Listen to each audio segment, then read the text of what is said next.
Kompetensi dasar cerita fantasi. Kompetensi dasar memahami dan mencipta cerita fantasi adalah 3.3 Mengidentifikasi unsur-unsur cerita fantasi yang dibaca dan didengar. 4.3 Menceritakan kembali isi cerita fantasi yang dibaca dan didengar. 3.4 Menelaah struktur dan kebahasaan cerita fantasi yang dibaca dan didengar. 4.4 Menyajikan gagasan kreatif dalam bentuk cerita fantasi secara lisan dan tulisan dengan memperhatikan struktur dan penggunaan bahasa. Apakah kalian pernah menonton film Harry Potter, Transformer, Pan's Labyrinth, Cerita Rakyat Lutung Kasarung dan Purbasari, atau cerita fabel Si Kancil dan Buaya, atau film fantasi musikal Ambilkan Bulanku? Itu semua merupakan contoh dari cerita fantasi. Jadi, apa sih cerita fantasi itu? Teks cerita fantasi adalah cerita fiksi yang bergenre fantasi atau dunia imajinatif yang diciptakan penulis. Selanjutnya adalah ciri-ciri cerita fantasi. Ciri-ciri cerita fantasi yang pertama adalah ada keajaiban atau sesuatu yang aneh dan juga misterius. Cerita fantasi mengungkapkan hal-hal yang sifatnya tidak nyata atau ajaib dan juga misterius. Ini disebut sebagai dunia imajinatif yang diciptakan seorang penulis, sehingga tidak mungkin dijadikan biasa. Biasanya, tokoh dan latar yang diciptakan penulis tidak hanya ada di dunia nyata atau modifikasi dunia nyata. Yang kedua adalah ide cerita terbuka. Ide cerita terbuka artinya penulis bebas menuangkan segala imajinasinya atau bebas berhayal.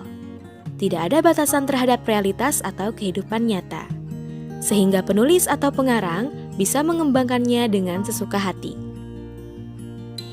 Tema atau ide yang paling sering dikaitkan dengan cerita jenis ini adalah tema supranatural, mistis, horor, fiksi ilmiah ataupun science fiction, dan sebagainya. Ada kalanya, meski ide cerita bersifat sederhana, namun selalu ada pesan menarik di balik setiap cerita ini. Ciri yang ketiga adalah latar bisa menembus ruang dan waktu. Cerita fantasi bisa menggunakan latar apapun dalam penulisannya, mulai dari yang ada dalam kehidupan sehari-hari hingga yang tidak ada atau bersifat karangan. Pada peristiwa ini, cerita juga bisa berpindah-pindah dari berbagai latar yang melintasi ruang dan waktu. Ciri yang keempat yaitu ada tokoh yang tak biasa atau unik. Tokoh dalam cerita fantasi bisa diberi watak dan ciri yang unik. Ada kalanya, bahkan yang tidak kita temui dalam kehidupan sehari-hari juga. Misalnya saja, seseorang yang bisa mengeluarkan api dari tangannya, atau mungkin seseorang yang bisa melihat mimpi orang lain, jin yang bisa keluar dari lampu, dan lain sebagainya. Tokoh di cerita ini bisa berada pada waktu dan tempat yang berbeda zaman, meski secara penampilan mungkin tak berbeda dengan kita yang hidup di masa sekarang. Ciri yang kelima yaitu fiktif semata. Cerita fantasi yaitu cerita yang bersifat fiktif, bukan kejadian nyata. Meski ada juga yang dialami oleh latar nyata atau objek nyata, tapi itu hanya saja dilebih-lebihkan. Dan ciri yang terakhir yaitu bahasa. Bahasa yang digunakan dalam cerita fantasi yaitu bervariasi, tidak harus dalam bentuk bahasa formal. Baiklah, kita lanjutkan kepada jenis-jenis cerita fantasi. Jenis-jenis cerita fantasi yang pertama yaitu cerita fantasi total dan irisan. Jenis cerita fantasi menurut kesesuaiannya dengan kehidupan nyata dibagi menjadi dua kategori, yaitu fantasi total dan fantasi sebagian atau irisan. Pertama, Kategori cerita fantasi total berisi ide pencitraan pengarang terhadap wujud sesuatu.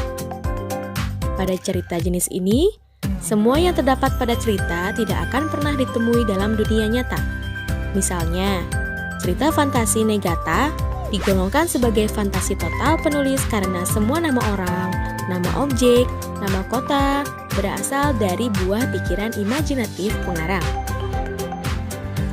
Kedua, cerita fantasi irisan, yaitu cerita fantasi yang mengangkat tema fantastis tetapi masih merujuk pada nama-nama, tempat, dan kejadian-kejadian yang pernah berlangsung dalam kehidupan sebenarnya.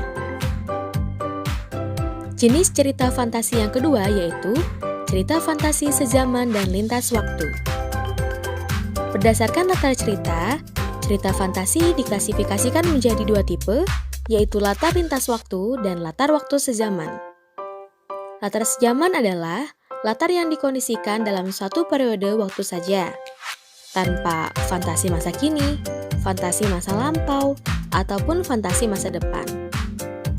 Latar lintas waktu berarti cerita fantasi yang menggunakan dua latar waktu yang berbeda, misalnya masa sekarang dengan zaman prasejarah, masa kini dan masa 100 tahun kemudian.